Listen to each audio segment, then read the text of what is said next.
Good evening and welcome to Sunset News. I am Diana Master, bringing you the latest in local, international, economic news, local stories, sports and a whole lot more. Now in the news tonight, the Namibian government has set aside over 125 million Namibian dollars to be paid out as stipend to interns in a bid to solve the increasing unemployment rate in Namibia. This has been confirmed by Nangula Wanja, Chief Executive Director for the Namibia Investment Promotion and Development Board. This is so that the private sector is encouraged to provide internships opportunities to school leavers and graduates. This means that the company that provides such an opportunity does not have to pay the intern because the government will pay, she said. However, Makhenri Vanani, president of the Popular Democratic Movement, said this initiative is but a mere campaign tool by the SWAPO government and that an unemployment grant would be more impactful. This is just a campaign kitty. What could work would be if there was an unemployment grant. He queried how many companies can really absorb these unemployed people, adding that an unemployment grant would be more effective. Political analysts argue that an unemployment grant would be more effective as it can help out of job youth to cater for their basic needs. He also pointed out that an internship grant would not be sustainable in the long run and that it may become too tedious. In our next story, the Tsumkwe Agricultural Hub and Integrated Food Systems Project aims to increase food production and is expected to create around 200 local jobs. Vice President Netumbo Nandi-Ndaitwah said this at the groundbreaking ceremony of the project last week. According to Nandi-Ndaitwah, the Tsumkwe Clinic Integrated Food Project was launched in August 2021 to stimulate the local economy and improve livelihoods through the production of healthy food. The African Group of Ambassadors, the World Food Programme and Brazil have rendered support to the programs thus far. Boost production on 1 September last year, a stakeholders monitoring visit to the project was undertaken. During the visit, the team was informed that the Tsumkwe Clinic acquires fresh produce from the food project for its soup kitchen, which supports 25 tuberculosis patients as well as pregnant and lactating women. A consensus was reached to upscale production, and 65 hectares of land were identified as suitable for expanding the agricultural activities in Tsumkwe East, subject to the allocation of land. Subsequently, the Otjozondjupa Regional Council allocated the 65 hectares of land, and the WFP in Namibia was tasked with demonstrating a sustainable agricultural project. Nandi-Ndaitwah said the Tsumkwe project aims to complement the region and Namibia's overall efforts to improve food and nutrition security, employment creation, and rural transformation.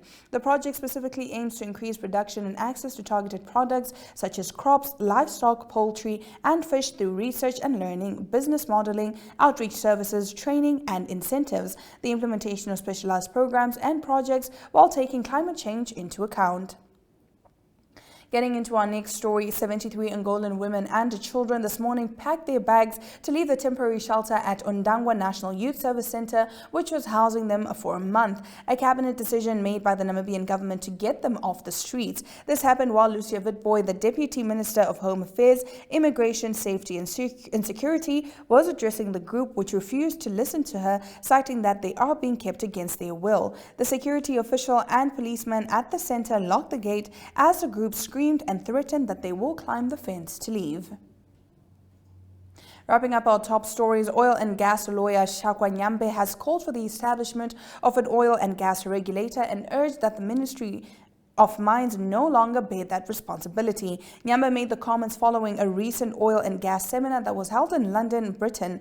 The establishment of an independent upstream oil and gas regulator would greatly benefit the country as it would ensure impartiality and transparency in decision-making processes, thereby reducing the potential for conflicts of interest or direct political interference, he said.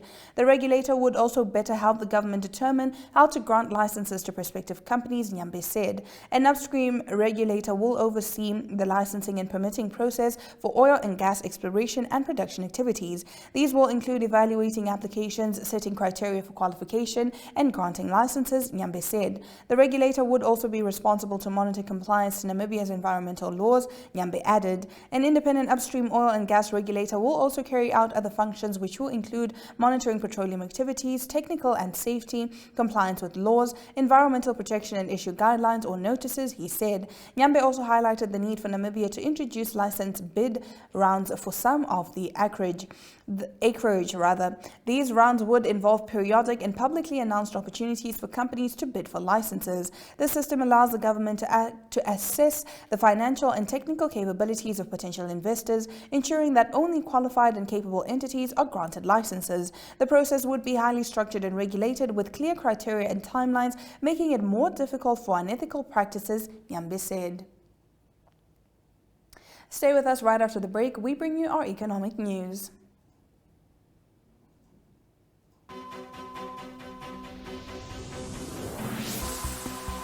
The Agenda is a weekly national affairs interview program hosted every Sunday by Namibian Sun editor Toyvon Jabela, featuring a panel of high-profile newsmakers, analysts, and experts.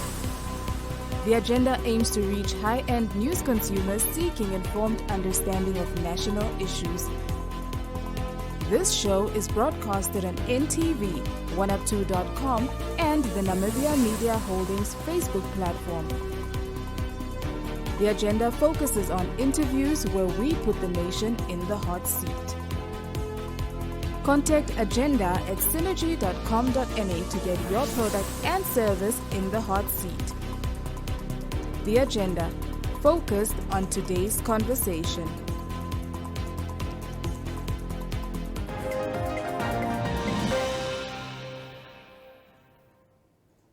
In economic news this evening, copper miner Trigon Metals proceeded to underground mining this month. This follows as it reached 70% production capacity, it said. Trigon commenced production from underground ahead of schedule, having announced underground training and the first blast on February 5th, 2024. The build up to commercial production levels has gone smoothly and exceeded Trigon management's expectations. Rennie Morkel, President and Chief Operating Officer, said the development will bring increased copper production to Trigon. Congratulations to our homegrown owner-operated underground mining teams. Reasserting Kombat as an underground copper-producing mine is a tremendous achievement for the operation, the company, and our community. Going forward, we will look for opportunities to grow production from underground, which in turn should increase our copper production and our profitability, Morkel said. My sincerest appreciation to the entire Kombat team under the guidance of our VP Operations Fanny Miller for their tireless efforts in achieving this important milestone for the future of Kombat, he added. Commenting, Jed Richardson, CEO and Executive Chairman, said Trigon was on course to become more profitable. Increased grade from underground has profoundly impacted our metal production, making each ton more profitable. It has improved recovery in the mill and increased the grade of the concentrate. The Kombat mine has been primarily an underground mine through its 45-year history. Our experience is now showing us why, Richardson said. Now let's take a look at the economic indicators.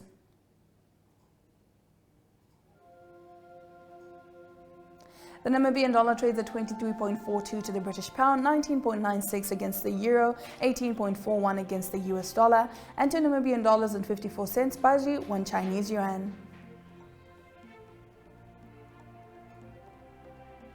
All commodities are up, copper taking a 0.72% upturn, now trading at $4.77 per pound.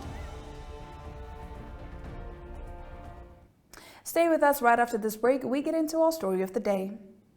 Connection. It's in the human touch, the feeling of belonging. It inspires us and empowers us, creates clarity from complexity. It starts new conversations, unlocks the power of advice, and makes an impact on your life. At Alex Forbes, we pioneer insight to provide you with advice that connects your decisions of today to your impact tomorrow.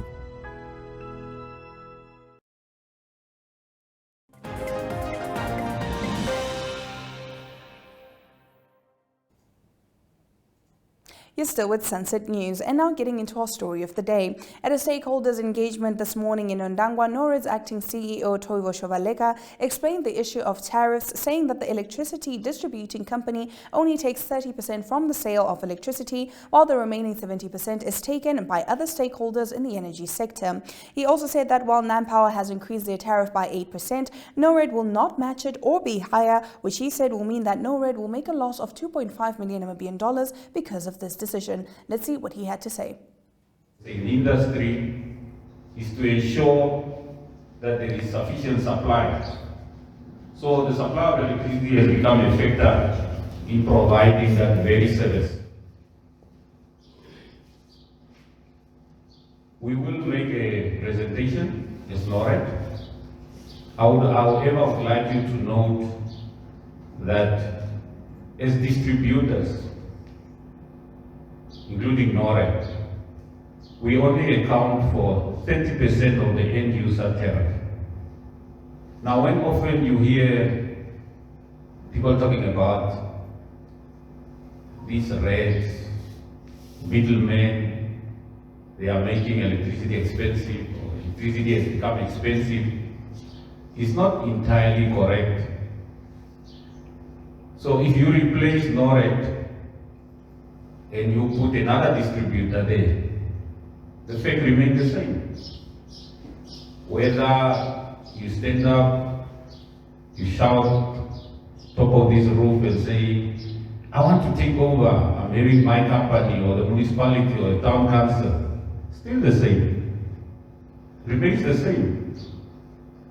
So it's very important to take note of that as we're going to present that only 30%, the whole 70%, that cost is elsewhere.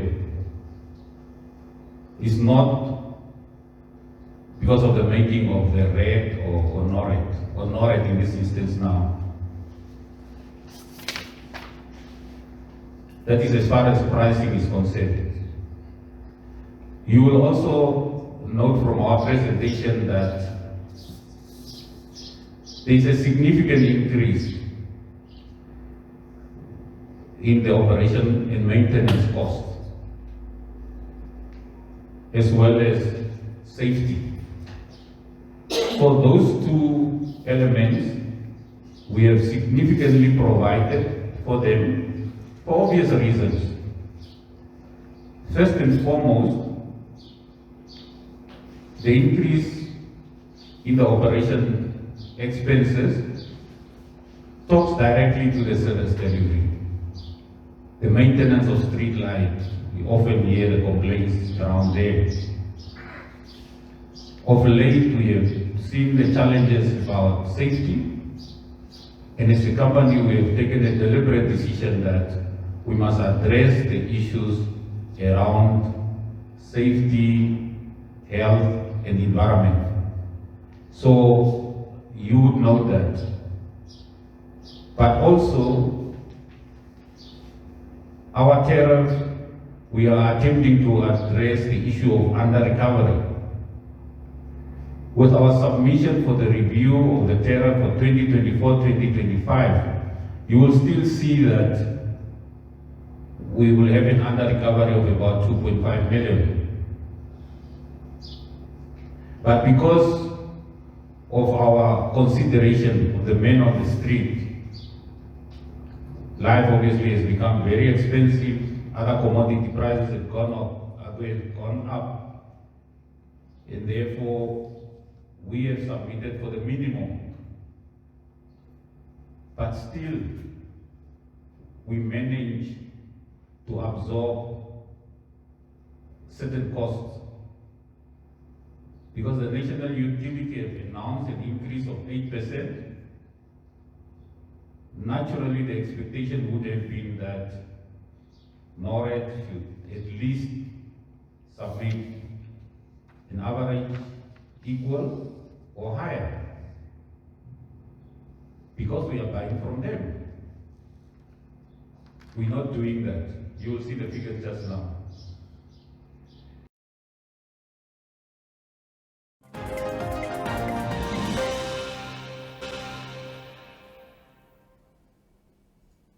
Now, an Israeli airstrike has killed at least 35 people in a tent camp in the Gaza city of Rafah. We bring you the full details after the break as we head into our international news. Introducing 061 Express, brought to you by Synergy in proud partnership with Windhoek Express. Here's your chance to make your voice heard to celebrate the businesses that make Windhoek exceptional. From your favorite coffee spot to the salon that always gets your style just right. it's time to shine a spotlight on the gems of our city. Over the next 8 weeks, it's your chance to vote for your favorites to recognize the best of the best. Nominations open on the 25th of April and close on the 5th of May. To nominate your favorite business, simply save this number 085 785 6231 and WhatsApp hashtag 061Express or scan the QR code below and follow the on-screen instructions. By nominating your favorites, you're not only supporting local businesses, but you also stand a chance to win your share of 50,000 Namibian dollars in cash. The voting process will be the same as the nominations process, using the Synergy chatbot and the hashtag 061Express. Voting opens on June 5th and closes on June 23rd. Make sure to cast your vote for the best of the best. The winners will be announced on June 28th. 061Express, celebrating the heartbeat of Windhoek. Get ready to make your mark.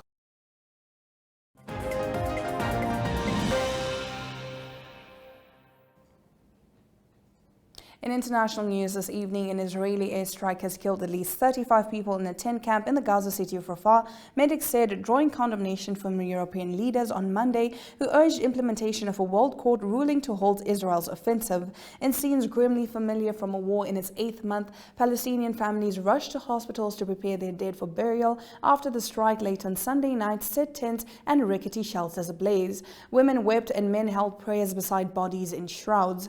The whole world is witnessing Rafah getting burnt up by Israel, and no one is doing anything to stop it, Bassam, a Rafah resident, said via a chat app of the strike in an area of western Rafah that had been designated a safe zone.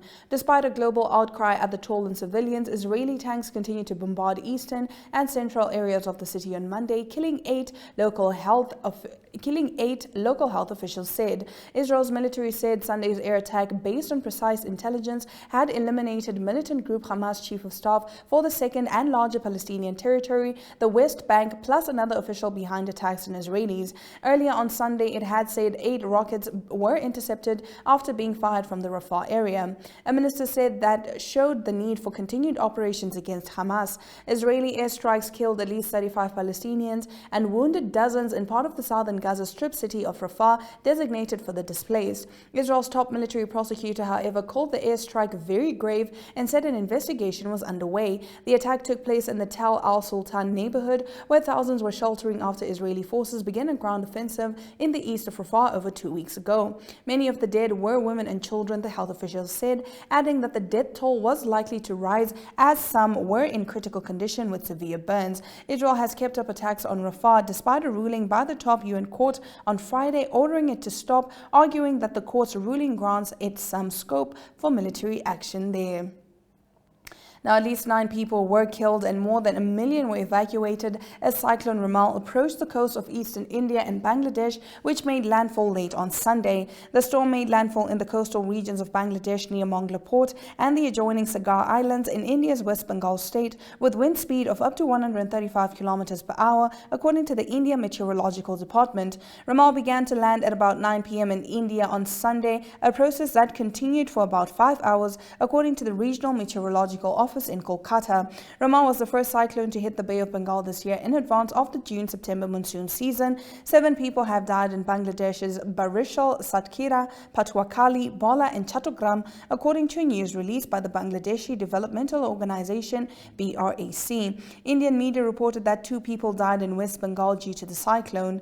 On Sunday, Bangladesh evacuated 800,000 people from 9 coastal districts and port areas of Mongla and Chittagong. India's Kolkata airport suspended operations on Sunday afternoon, cancelling 50 domestic and international flights. Volunteers were deployed to accommodate the evacuees in up to 9,000 cyclone shelters. Schools were also closed until further notice. About 150,000 people in India's Sundarbans mangrove forest were evacuated inland.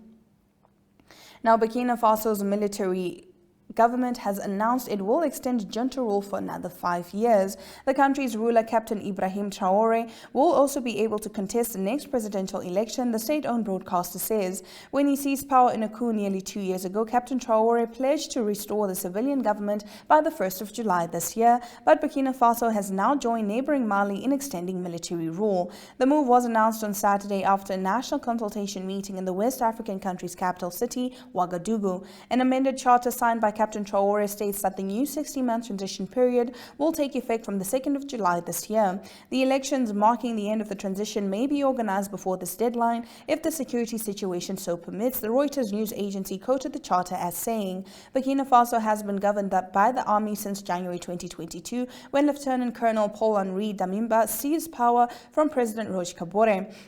The previous government had failed to deal with the growing militant Islamist violence. Since 2015, jihadist rebels affiliated with Al-Qaeda and the Islamic State group have waged a grinding insurgency that has killed thousands and displaced millions. In September 2022, Captain Traore ousted Colonel Damiba, arguing a second coup was necessary because Colonel Damiba was himself unable to tackle the insurgency. Captain Traore promised to improve the country's dire security situation within 2 to 3 months and restore civilian rule within 21 months. But since issuing the pledge, Captain Traore has warned that elections are not a priority until territory is recaptured from jihadist forces so that all the citizens of the country can vote. Now let's take a look at the weather predictions.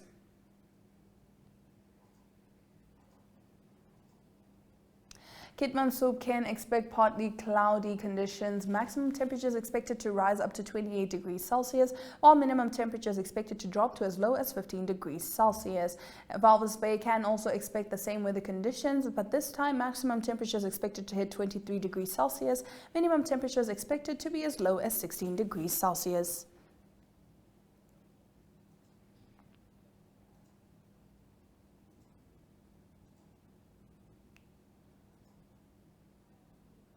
Ruacana can expect very sunny, clear weather. Maximum temperatures expected to hit 31 degrees Celsius, and Ruacana with minimum temperatures expected to hit 15 degrees Celsius. In Windhoek, though, temperatures are expected to drop as low as 11 degrees Celsius and are expected to go as high as 24 degrees Celsius. Now we get into some sports news courtesy of the Sport Wrap Desk.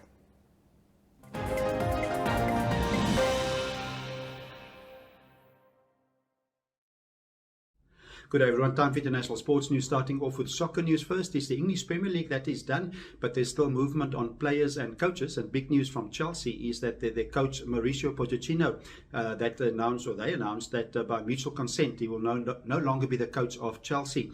He was only the coach for one season, and previously it was Pochettino that also coached the Southampton, also Tottenham Hotspur for almost 5 years, and also PSG in Paris he was the coach of. And it was a consortium of the United States that took over Chelsea a few years ago, and they were in the news throughout the year because they spent $1.3 billion on new players, and it is Chelsea that this season still finished in 6th position, so it is Pochettino that's going to leave the club. Moving on to rugby news, and it's the Springbok rugby team that will play quite a few test matches starting in June, but not good news on the injury front, and news coming in is that Damian Willemse, he's the preferred fullback in the last few games. He's injured his hand, or actually his finger. He need to have the operation, so he's out for 4 months, so he will miss the test matches, especially against Ireland in July. And also it is Lukhanyo that's also out injured. He will not play in the final of the European Challenge Cup. That is on Friday when the Sharks play against Gloucester. His injury seemed to be a short-term injury. Moving on to athletics, and good news for South Africa at the Para World Athletic Championship in Japan. Gold medal that was achieved by Mpolelo Mhlongo, and he won the T44 division 100 meter gold, so well done to him. And on to cricket news. It's the Indian Premier League that also continues, and it's playoff times. And it was in the first game, it was the Kolkata Knight Riders that went through to the final because they beat the Sunrisers Hyderabad by 8 wickets. And the Sunrisers will still have a chance in another game to go through to the final. They will play the winners of the Rajasthan Royals and the Royal Challengers. So it's all to play for in the Indian Premier League. And to conclude today's international sports news, it is cycling news. The Giro d'Italia that continues, it was stage 16 over 118 kilometers from Santa Cristina to Grogan, and it's the general classification leader Tadej Pogačar that dominated again in stage 16. He won it in bad weather. It was raining quite a bit throughout the stage. He won it in 2 hours 49 minutes and 37 seconds.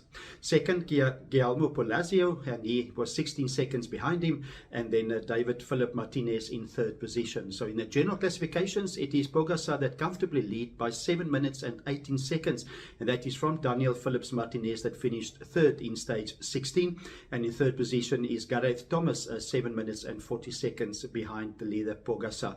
The stage 17 will be over 159 kilometers. That's international sports news for today. Hope you have a great sport day, and we talk international sport again tomorrow. Goodbye.